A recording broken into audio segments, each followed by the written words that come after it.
All right, everybody, we're live again, another Thursday, the Triple Profits Podcast.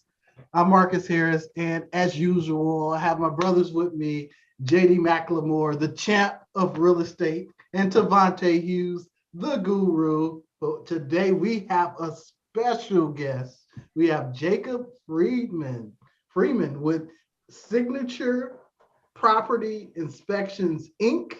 of Bakersfield, California. And I'm glad because I'm ready to jump into the story and try to figure out how he got here. JD reached out to Jacob, and I'll let you go ahead and take it from here, JD. For sure.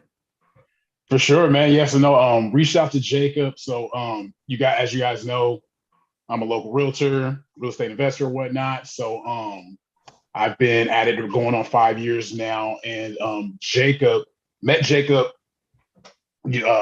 basically because Jacob was just a presence. I've watched Jacob over the years that I've been doing real estate just grow his business ridiculously fast and efficient. It's been a pleasure to kind of every time I engage with him, fun to be around, great human being, but it's just been cool to watch how he interacts with others to spread his brand name. And as you guys know, we had an episode a few weeks ago. We were going over businesses that you could start, that you can also scale, that don't seem sexy, but you can scale and monetize if you're very efficient with that. And that's something I've watched Jacob do from the ground up. So just have enjoyed, like I said, enjoyed his company, enjoyed his shit talking. He's also he's a Ram fan, so screw him until next year on that part. He has enjoyed rubbing it in my face, being that I'm a Niner fan. But so happy but sad at the same time, Jacob. But yeah, man, like appreciate you hopping on, man, and give us a little bit about yourself, how you where you're from, and kind of start, what's your early parts of your journey. All right. Well, thank you once again for having me, guys. And like you guys said, or like you said, JD, it's been a road, right? Graduated from BHS, went up to BC and played baseball. Drafted by the Detroit Tigers to go play some baseball. But I decided to go to San Diego State and got a full ride scholarship down there. Played baseball, and I pissed it all away, right? I lost everything. Tijuana was too close, and there was parties every night. I was down there when Marshall Falk was there, Oz Hakeem, Will Blackwell, Kyle Turley, the big lineman for the Saints, Ephraim Salam from the Falcons. So I was down there, and we were just having a blast with Oz Hakeem. I remember you guys remember Oz Hakeem. Yes. Will Blackwell. Those dudes, it was a fun time. George Jones was down there from BC. He played up there. So I was down there. That's crazy. Just having fun. So I ended up having to leave. Coach said, "Sorry, sir, your stay's been, cut short." So I went to Oklahoma Baptist, because you can't go from D1 to D1 without sitting out a year. So I went to Oklahoma Baptist, which was an NAIA school in obviously Oklahoma, and finished my baseball there. And, after that, nothing else worked out. So I came back, started doing electrical work around 97. Okay. So then I worked for a local electrical contractor here in town, which was related to my ex-wife. Okay. So then when I got the divorce, obviously I lost my job.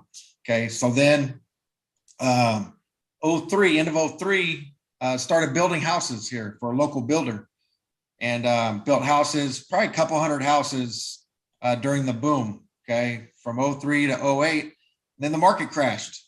So then I had just built a beautiful house for my wife and myself. And then we moved in March, the market crashed.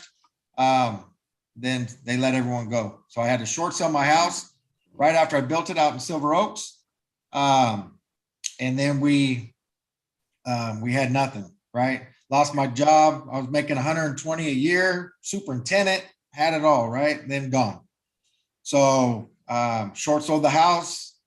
Then my mother-in-law bought us a house right over here on Olive and right behind that Rite Aid on Olive and Jewetta.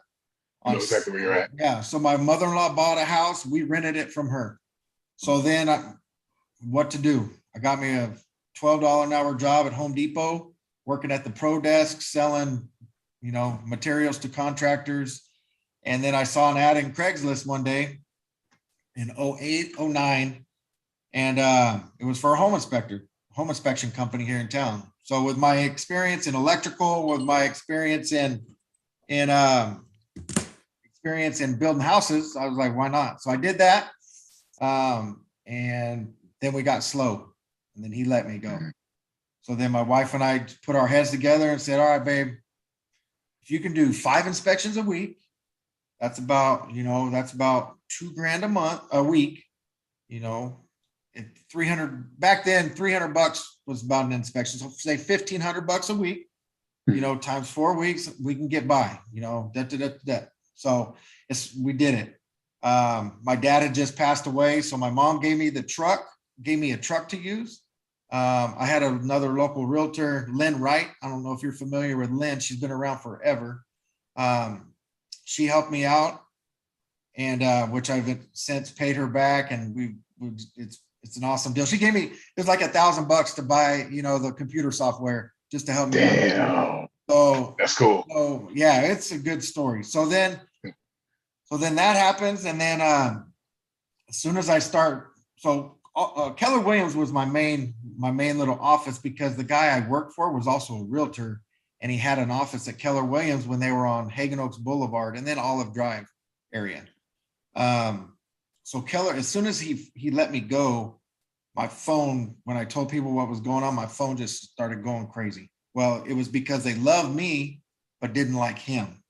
Wow. So right off the bat, that's back when Linda Benalis was there, Jason Rodriguez, Jacob Miller, just the old school Keller Williams crowd was there. And then after that, here we are. Now I have 4 inspectors. We did 1,900 inspections last year, 2,000 a year. But during COVID, we did 2,022 inspections. Last year was 1966.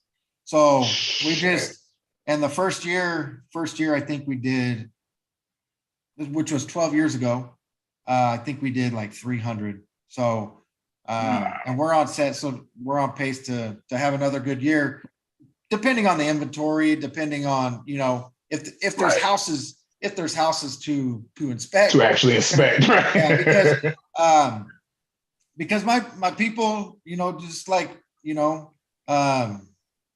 I got a good base, man. And I was out pounding the asphalt, pounding the pavement, going into offices, doing office meetings, getting my face out there. Because I'm a personable guy. I don't dislike nobody. Everyone, I get along with everybody. So that's been that's helped me a lot. And just people have learned to trust me and trust that I'm going to take care of their clients and take care of them, good or bad. We're human beings, this stuff on inspections, but I've been there to make it right, because we are human beings. I wish I could say we've never had to give somebody their money back for the inspection, but it happens. But that's why people can always count on us to make it right if something should go wrong. What's up, bud? My boy just came in from basketball training. I figured, man. I was like the next Freeman superstar. Man, he's doing all right, man. I got him down there with Tim. I got him down there with Tim and Jesse. I don't know if you know Tim Billingsley. I've heard that name. Tim. He's been working with Tim and Jesse. So it's a good little travel team. Right on, man. Stay on them, man. Keep them boys from Tijuana. Yeah, right. I know. My wife already said no child is going to San Diego to play sports. Dude, that's crazy, man. Oh, yeah, good. that's the journey. That's the journey. So now, now I'm doing more of the. Back then, I had to do it all, inspections and right. But I still answer the phone. I still schedule all the appointments. I like to delegate who's going where because different realtors like different inspectors, so I like to delegate who goes with who. But yeah. Gotcha, man. No, sure. Oh, go ahead, Marcus. Man, I got questions because I didn't realize that you started in 08, 09, just based on your reputation and what I've seen. It seems like you've been doing this for years. Like it was almost like a family style business that you inherited. Yeah, no, that 2009, beginning of 10 was my first year as Signature Property Inspections. Yeah, I think my first check. Oh no, my first check's up here. Oh shit. Yeah, my first check was 1/11 of 2011. So that's the first one right here. Yeah. Started off the year. So that was that's when it all started, and now here we are. Man. So if you don't mind going back, so 1/11/2011. You're basically coming out of you're figuring this thing out. One, was it always the plan to scale where you were now? No. And then no, okay. No, go ahead, go into that. No, you finish. Oh, okay. So no, like I said, my wife and I had many talks, and we were, like I said, we wanted to do 5 a week, and was able to. I had other kids in high school back then, or not high school yet, but I had other kids doing travel sports, basketball, baseball with my older two, because I have a 22 and a 21-year-old as well. So they had their travel sports. So it was not a sexy job, like you said, but good money, and you get to go see all your kids' sports, right? So I scheduled everything around family and the kids' events and sports out of town. Keep in mind, at that time we were scared to death because we had no option but to succeed. Had no option. Failure wasn't I know that's a cliche. Failure is never an option. Well, it wasn't. We just had to get it done. See, and that kind of leads into my next question. So you somewhat answered it. It sounds like there was definitely some fear there. There was a sense of pressure, so for you, like, what did you, where do you feel it came from that you were just going to attack this thing? Like failure wasn't an option. Like, where did you gather that strength to just say, fuck this, I'm not falling back? Yeah. So it came with you realtors. Like I think we had people calling for inspections before I even had my software set up, because they knew we had talked about going out on our own. So I knew I wasn't going to fail because I had a good group, a solid group. I had J-Rod over at Agent Cornell. I just had a good group of producers right off the bat. So I felt like that was going to get me through. And then word of mouth got to them. So now next thing you know, I'm doing so-and-so's inspections, and then so-and-so's tell so-and-so. And then it's like, then because one thing about me is I can't say no. So we're doing an inspection on Sunday, which we don't normally work Sundays, but the market's kind of lucrative right now. So we're going to make it happen. Royce Jennings called for a fourplex on Saturday, and he wants me to do it. Well, what do you think I told Royce?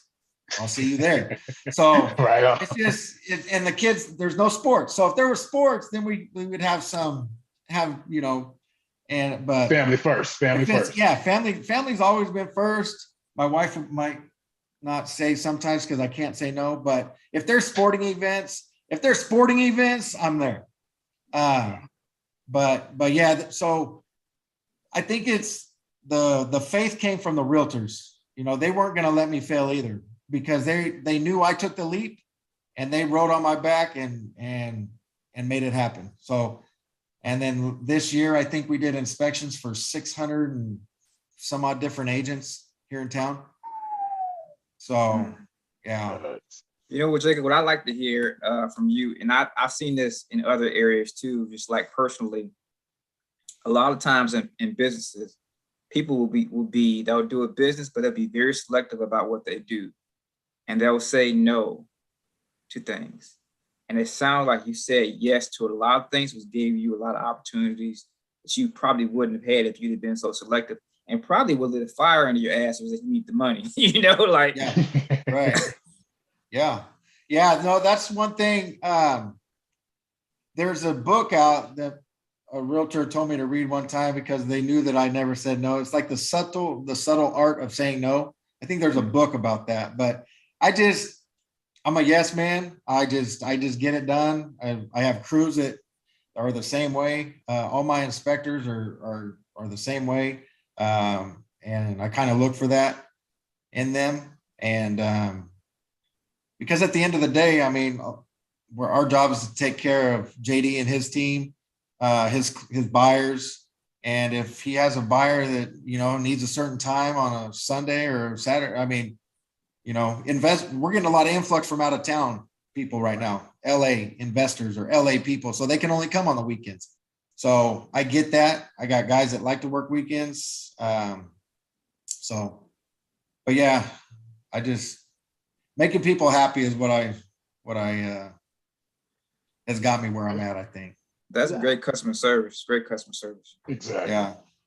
I think we skimmed over this a little bit because, you know, we've been in the real estate space, but for those who haven't been in that space, what is a home inspection? Very true.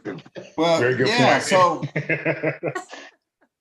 So a home inspection is we go through the house, Marcus, like you're buying, my guys, I teach them all, we go through the house like we're purchasing it, right? So you have a different mindset. Like you're protecting your family, Marcus, but we go through it like we're protecting ours as well. And we're going to check every asset of that house, heating and air, the electrical panel, all the electrical outlets in the house, the appliances in the kitchen, the attic, the roof, the fencing, like everything. We just go through with a fine-tooth comb. We pick one side of the property and say we pick the right-hand side of the property. We follow that all the way around. And then we get to the front door. Okay. We go to the front door, then hug the house all the way around till we get back to the front door. Okay. So we don't miss anything. And then when we get inside, we turn on the appliances to get the dishwasher running. We get the oven set to 350. So it heats up to 350. And always check the oven if you decide to do home inspections on your own, because I've melted many plastic Tupperware items. So that's a good story. When I first started, I was at a duplex down off 2nd and P. I was so excited. I got my first duplex. It was for Valerie Fisher back when the REO days were going. So I was excited. So I turned that oven to 350 and I started working on the house, or the first unit of the duplex. Then the termite guy goes, "Hey man, something's burning in the kitchen." I'm like, "Oh shit." So I go in there, I open up the oven, Tupperware, plastic bags, just melted. Oh, wow. So I learned real early in my inspecting career, always check the oven before you turn it on. So note to self up in them ovens, man. Yeah, real. Right. So who puts plastic in ovens though? Why would they put plastic in ovens? Well, you learn different ethnicities do different things. Like old school Hispanics they wash all their dishes by hand, right? So their dishwashers are full of plastic and cans, and so I've also ran dishwashers with plastic sacks and stuff in them too. So those are two items we check, because different nationalities they do things different, and I've learned that over time. Yeah. Okay. Yeah. Different cultures do things differently. It makes total sense. Yeah, It makes right. total sense. So yeah, so now all the appliances are on. So now I'll go away from the kitchen to let those appliances heat up and also the dishwasher to run. And then I'll just, hug the left-hand wall all the way around the house till you get back to the kitchen, checking the windows to make sure they're operable, checking all the electrical outlets, checking the closet doors, making sure they work good. Bathrooms, flush the toilets 3 or 4 times, make sure nothing's leaking and they do flush.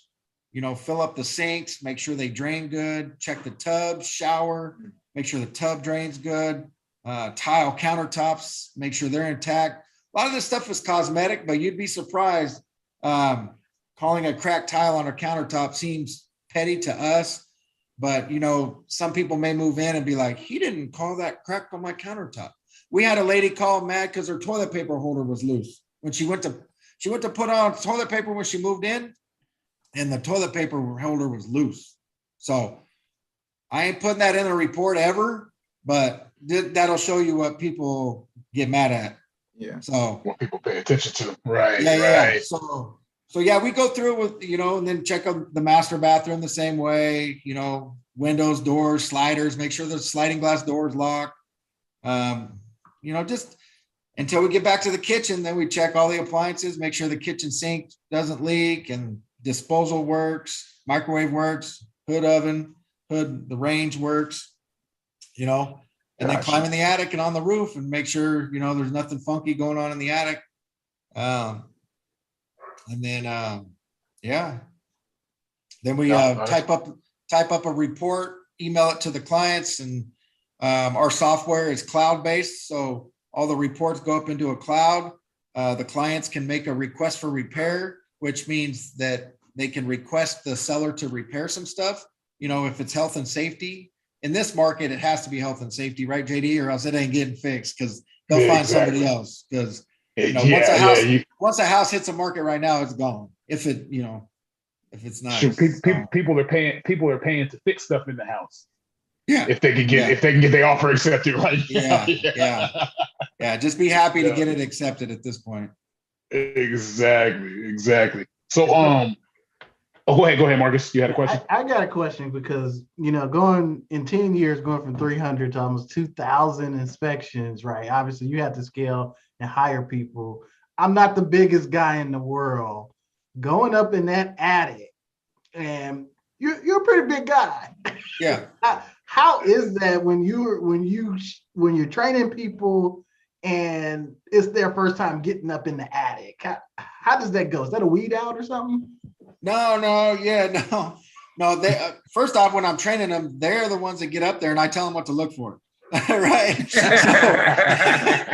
like, here's what you're looking for, dog. You got any exposed wires?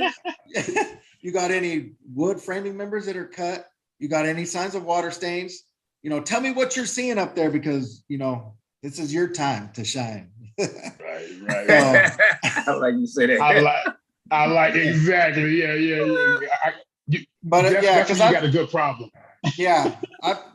When I was on my own for the first 2 years, doing 3 or 4 inspections a day, just trying to make it happen, I had my big ass up in many of attics, so they can have it right now. Especially in the summer, man. Our attics are hot in the summer. Pizza ovens, man. Pizza ovens. Yeah. So that kind of segues into my next question. So you said about 2 or 3 years you were doing the 3 or 4 a day by yourself. Yes. Yeah. So when did you realize it was time to scale? When did you realize it was time to bring somebody else on because you just had enough, did you have enough momentum, or were you just tired of going in attics? What was it? No, it was me having to say no. It was, hey, I got one for you. Can you get there to, in the next couple of days?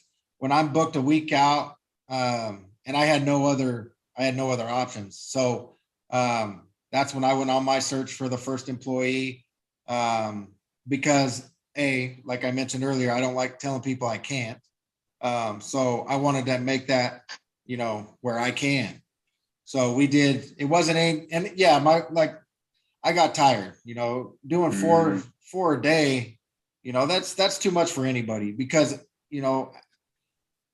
you lose I mean, it didn't happen because I did it the same every time. But by that fourth one on 109 day, you know, that attic, yeah, you know what I mean? It's just your quality could go down. You know, you could get a little lax and miss something because you want to get home. And it's not good for the mind. It's not good for business per se. Right. But so we had to make that change. And then the same happened when we got the other guy. And then, you know, now I'm training a new guy now as well. Got it. So it was more so just you, one, feeling somewhat drained, not necessarily burnt out, but just realize, and that's a great realization to actually say to yourself, like, I don't want to mess someone else's inspection up because I'm tired, because I'm beat up. So that's great. So it's more so just seeing that, but it wasn't really a number thing. It was more of a feeling thing for you. For like sure. Yeah. Okay. And if we could leverage more inspections, because, you know, sometimes having more is less, you know what I mean? So it made less stress by having more employees for everybody, you know what I mean? Less stress. And it opened up opportunities. It didn't last long because then once we were both doing 4 a day, you know what I mean? So we're still now I'm still tired. And now this dude's tired too. Now he tired and dehydrated too. Yeah. Gotcha. I just, like I said, I can't say no. So now we're all doing 4. Sorry, dog. So we got it. So then we hired more. So that's kind of how it went down. I got a question in regards to your process of going from you yourself to your other employee. What systems and process did you put in place to ensure that the quality? I know that's important. You mentioned quality. You mentioned your values of saying yes. How did you find someone like you? So it's like you did find someone like you. And how did you what systems and processes did you create to create that same kind of quality throughout your inspections? Yeah. So what I do is I do the typical interview process. The first guy came to me. Well, not the first guy. We weeded out a few, you know, that weren't real people. Found out they were good in the interview process, but weren't good people. And then, you know, obviously I fired a guy 3-4 months ago. He just was a terrible inspector, but when he was with me, you know, he was doing well, maybe because I was there, or I don't know what happened, but, you know, the callbacks were just, you know, terrible. So the process what I go through is I personally take them and we go and they follow me around with just no questions, we speak out loud what I'm looking for, what I'm calling, what I'm taking a picture of. They all have to be certified through a it's called InterNACHI. It's our affiliation for home inspectors. So they all have to go through those courses, pass the test, do the continued education.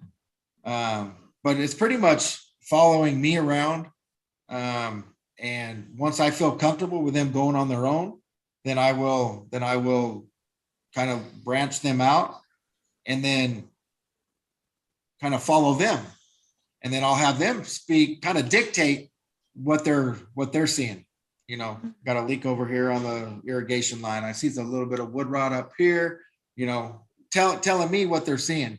So then the next step is have them talk to realtors. Actually, I have them talk to me first to go over findings, because JD will let you know, if a home inspector's bedside manners are terrible and they scare the heck out of buyers over little shit, it doesn't go well. So bedside manners is something that I work on the inspectors as well. And I look for in an inspector to make sure that they don't make some small little crack in the garage concrete, something structural that we need to get an engineer out to, you know what I mean? Right. Yeah.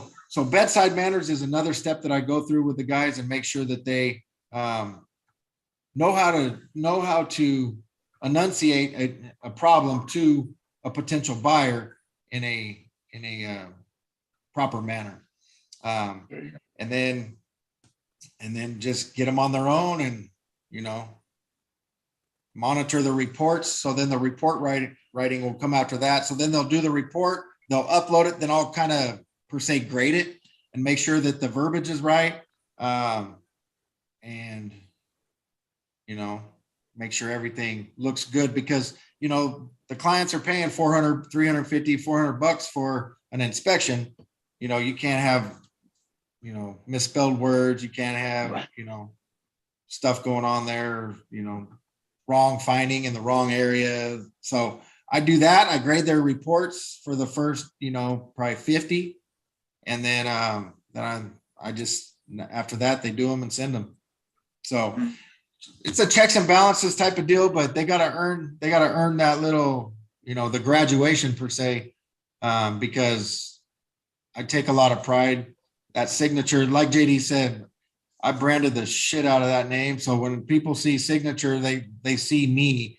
So I want that brand to just stick in a good manner with anyone that sees that red signature. Definitely. Like we literally see you at every event. So yeah. I'm like every banner. Every banner. Like, how do we get that formula where, every time the camera's on or social media, you're there, you're sponsoring, you're supporting, the real estate agents and what they do. That's a different level of business. Yeah. Right? Is that just you naturally, or you have to try? No, well, it all started, like I said, when I first started the YPN in 2010, 2011, the YPN was just starting here in Bakersfield. So the YPN, which is the Young Professional Network for Realtors, that was my first little group that I ran, kind of got into. Bobby Moreno was running it with Freddie Perez, with I think, who else was in there? Bobby Moreno, Jason Rodriguez, Jenny Magana. So all those people were in there, and I was sponsoring everything. If they needed donuts or if they needed breakfast sandwiches for their next meeting, so now I still do that with Agent Core, if they have a party. One thing that it's different with lenders and stuff, they have what they call a marketing service agreement, or MSA. And we've got into some pickles with that because those guys pay real estate offices to be their preferred vendors or whatever. And that's something that ethically, I don't feel comfortable doing, because this isn't prostitution. I'm not paying for inspections. I'll support, and 100%, I wouldn't be here without realtors. I'll admit that 100%. And they would, they haven't been in court with me. That's my go-to, because everyone says, well, without us, you wouldn't even be around. I was like, well, without me for the last 12 years, your clients haven't been in court, neither of you. So that's my, you know what I mean? Because there's a couple, I don't do their inspections anymore, but there's a few offices that wanted me to pay $1,000 a month to be their preferred vendor, right? Mm-hmm. I'm not paying $1,000 a month, because 90% of those agents in your office, sir, I was doing before they went there. So, it's so that kind of stuff. But like I said, like any events, Christmas parties, awards banquets, lunch and learns. Like I just did a lunch and learn at Michelle Valverde's office yesterday or the day before. I brought, food for the office. Just staying in front of people is the only thing I can say, because realtors, JD, I love you guys to death, but if somebody else brought somebody a donut or something, then shit, they could use that person the next time just for that because of that damn donut. That one donut, that maple bar gets you every time. They got him they got him a Randy's donut, freaking. They never had Randy's, and they really thought that was cool. Right. Yeah, no, like it's staying in front of them, man. That's definitely something I give you props on, because not only do I see you at the vendor fairs, you show up around Christmas. You drop off gifts. I still have the tool with the flashlight that you gave away one year. Yeah. Like you definitely do a great job of hitting the pavement. Yeah. We it's gotten harder over the years, now that we're up to 600 and something agents, it makes it tough, but you know what? It's worth it too, because it gets us in the office. Because a lot of people like to see that face, like I was mentioning earlier. And when we're busy doing all those inspections, when I was personally doing them, agents were like, "Where have you been? So-and-so's been here all the time trying to get business and you're not in here." I'm like, "Man, I'm working." So having these other 4 inspectors out there now makes it easier for me to stay connected. Got it. Now for you, as far as for when you started scaling, like, has most of your growth been basically you hitting the pavement word of mouth, or did you do anything strategically as far as marketing in the background to kind of grow your brand, or what was your main attack point? Yeah, well, when I first started, I did the home and garden, or not the home and garden, the home preview. Those home preview magazines, and I did some ads in those. But I really think just word of mouth got me. It was he said, hey, try him, try Jacob, try, and that good group of core realtors that have been with me for going on 11 years now. So yeah, I just think nothing really marketing wise other than sponsoring events and showing up to any and every function relating to real estate as possible. Go ahead, Devontae. I was going to say, go ahead, JG. I was going to say, I just wanted to point that out real quick, that it just shows that you don't have to have a huge budget to get something off the ground if you really I didn't have dig in. I had nothing. I had no marketing budget when I first started. I mean, I had no budget. It was just, dropping off business cards, and that there's a lady over at Watson Realty still using me today. And it's because Bill Redmond let me go into that office and drop off business cards on desks and meet people. I was in offices shaking hands, meeting people. And I'm a pretty reserved. I mean, I'm a shy kind of reserved guy. I know you're gonna think not, but I'm pretty reserved. Yeah. I was surprised. I'm looking like, nah, you're not shy. No, I really am. I'm over here sweating and shit. I don't like public speaking, but you're doing good. But I feel good. I mean, I did catch on that you were, a little bit apprehensive about the interview, but I think there's some great skills that you're showing as a business owner. And I think like we think about CEOs, think about people like who own big business. They got to go talk to people and get money, and they got to be a person that's likable. And I think that's one of your best skills is you're very, very likable and you're very personable. And I think you're just a very down to earth person. And I'm curious of do you know that's your skill? Do you use it on purpose? If you're not, you need to be more focused on that, because that is your bread and butter. Definitely. Yeah. No, I'm me, man. I don't try to, I'd be a terrible realtor because I'm a person, as much as it sounds rude, here's how I feel. I mean, I go to people and I talk to them, but I don't beg for business. Yeah. If you're going to use me, I'm blessed. Thank you very much. And if you're not, I'm still your, you know what I mean? I'm still your friend. And that's just how it is. I don't know, man. I'm just happy. You aren't out putting the mask on for business. No. My dad was the same way, but I'm a lot mellower than my dad was. My dad, you either love my dad or you hated my dad. I'm not that guy. I think I would say I don't have a lot of people that don't like me. I really don't. I'm not being cocky about that. It's just because I don't have a lot of beef, and I just live life because I had nothing. My wife and I were on our, hands and knees, seeing if signature was even a good idea. So looking back on that, I lost my mom on Christmas 2 years ago on 2020, my dad 11 years ago. Everything right now is gravy. So, I'm happy to be here to run this company. And I'm proud, very proud of Signature because it started from nothing.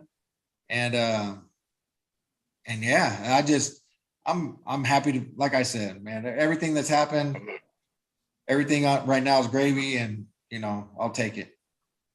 Yeah. I think that's Marcus, definitely working for you. I'm sorry, go. I was going to say. No, I thought Marcus had a question. Go ahead. I think it's definitely working for you as far as you just being one of those persons that everybody can relate to, and you're just being honest.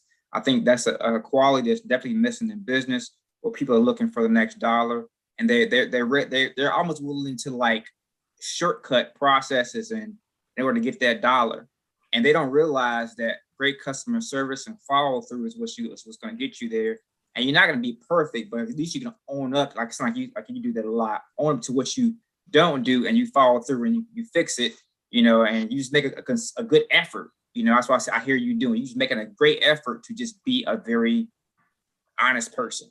Yeah, it's awesome for sure. That's right. Yeah, no, and that's what it's about, man. You don't, be yourself. Everyone else is taken. I know that's old cliche, but that's true. I've actually never heard of that. Oh, really? Yeah. It says be yourself. Everyone else is taken. So, cool. I like that. Yeah. I like that, man. So let me ask, what's the craziest, or some of the craziest shit you've seen while doing a home inspection?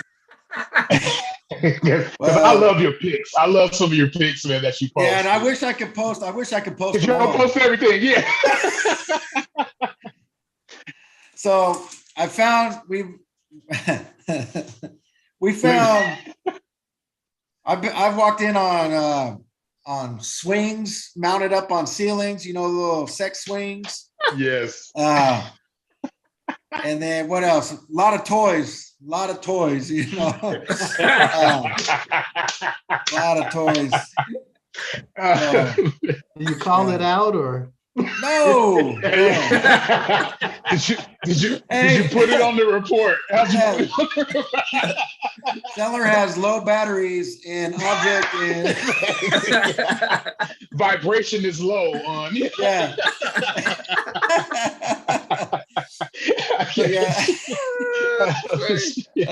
So yeah, a lot of that kind of stuff. Tons and tons of weed's not even weed now, but back in the day when it was, a lot of that, a lot of lines left out that they forgot to hit up before they left on an ironing board. Wow. And there's drug. That's the main stuff is drugs and then toys. But yeah, everybody has a vice. Yeah. Everybody has a vice. Like most of the vices is drugs and toys. Exactly. But no, there's yeah, it's fun. It's an entertaining because no house is the same. Right. And you just never know what you're gonna find. And but yeah, I post some good stuff and it's funny. Cool. Hey, that's good. No, it's hilarious, man. That's hilarious. What's the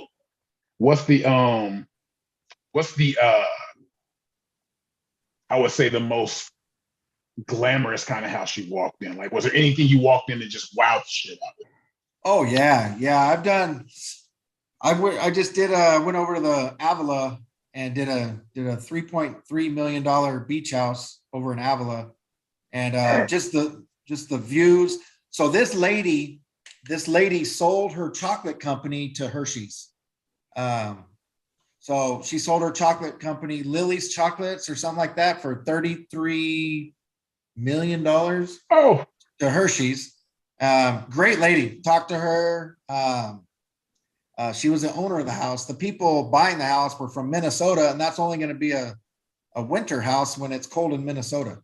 So they got coin too. And he owns an IT company. So, but that was 3,300 square feet, tri-level.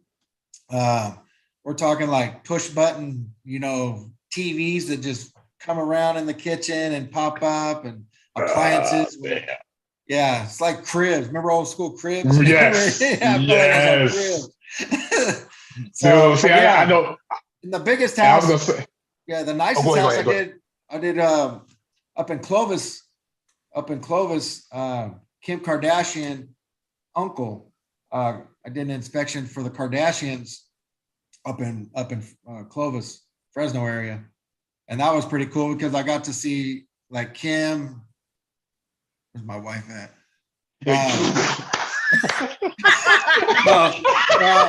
There was a bunch of pictures on the wall of like Kim and her family, and then all the Chloe and I don't know the other one's name, but it was cool seeing all them in their cheerleading stuff when they were younger, and then this guy and his family, and it was on the lake. What? Oh, you wonder where I went? I just kidding. That was my wife. Hey, she heard you having too much fun. I'm just playing, man. I love you. She's like, shut it down. Yeah. But yeah, no, that was a nice one. That was 6,000 square feet. That was on a lake in Clovis. But yeah, that was just cool. Once again, a guy asked me to go up there, and once again, I'm not going to say no. Right. Those are That's just cool. life. But look at the opportity that came from this thing. Yes. Yeah. You know what I mean? Like that's an experience, man. But shit, dude. So, man, freaking great conversation, man. I'm loving all this info you're giving me. I know we're getting kind of close to the end here. Like I said, we don't want to hold you up too long. Oh, you're good. But dude, so for anybody that's out there aspiring to whether be starting a business or even if they're specifically thinking of getting into home inspection, where is a good place for them to start? Well, a good place to start is obviously don't take no for an answer. I was fortunate enough to have a good group of realtors when I started, just from the gentleman I worked for before. But don't ever take no for an answer. And even if you're not somebody's first choice, offer to be their second choice, because that first choice may not be able to do it one time, and you get your foot in the door, and maybe that person that, you were their second choice and you do a good job, you take care of that client, you'll be their first choice next time. So, don't take no for an answer, pound the pavement, and, don't take failure. Failure is not an option. And, but yeah, no more home inspectors. I wouldn't recommend it. I want it all. No, I'm just kidding. No, I'm just kidding. But no, Jacob's like, don't come on unless you sign up with signature. Yeah, there you go. Yeah, it was a good. We're happy about our choice, obviously, and very fortunate for supporting cast like you guys that hit me up to be on this nice podcast. My first podcast ever. That's cool. Oh wow! Hey, all right. Did good, man. Yeah. Yes. No, I see why you was a little bit sweaty. You sweating like an old line coach right now. Well, during COVID, I was doing the Zooms. I was doing the office meeting Zooms for Caldwell Banker, Watson, Agent Core, all the So I did talk on those office meetings during COVID, but it took me a while. I don't. Right. I'm not a talker. Nah, man. Hey, you've done great, man. Like surprised the hell out of me. Exactly, man. I think your story is amazing, man. Like I won't even, like, if we have more time, I'd love to dig a little bit more into the Detroit Lion and the San Diego State days, man. I'm wondering if you may even know my cousin. I think he was around San Diego State that same time, but we'll see. We'll talk a little bit about it. Eric Duncan. He played D-line there around the same time. Okay. He was a shit starter. Okay. Yeah, so the only ones, Ephraim Salam was the same. He was a knucklehead, man. Yeah. The only thing, I'm sorry, you probably want to wrap up, huh, Marcus? That's not good. All right. Keep it going. The only thing not fair about them dudes down there was like Marshall Falk, all those boys would come to our classes. They would already have the Scantrons filled out for the test. What? Like, Yeah. bro. Yeah. That's old Like school. there's Hey. test A, B, C, and D. How you know what answers you got?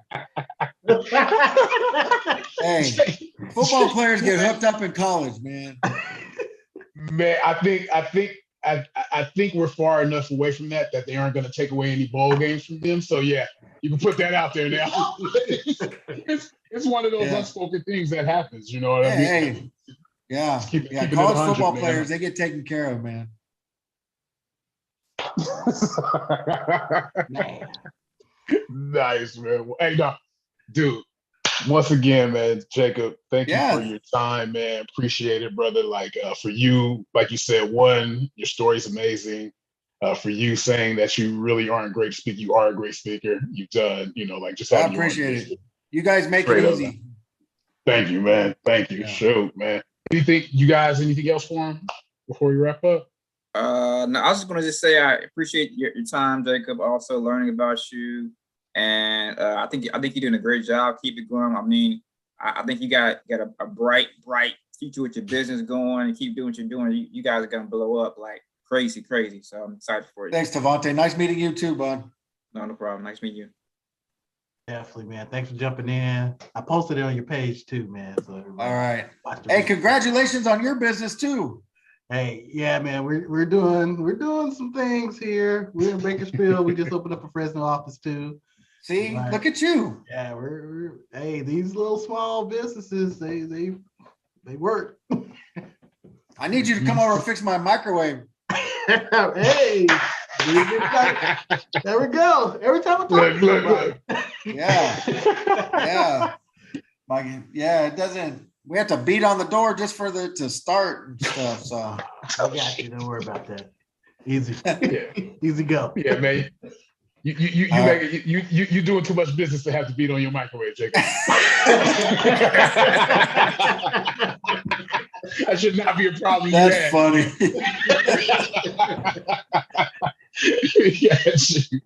Well, hey, man, I'll let you wrap us on up, Marvin. All right. Well, hey, this has been another episode, a great episode with Jacob today. Thanks for everybody watching. Tune in every Thursday at 6:00 ish on YouTube. Because you know how we do.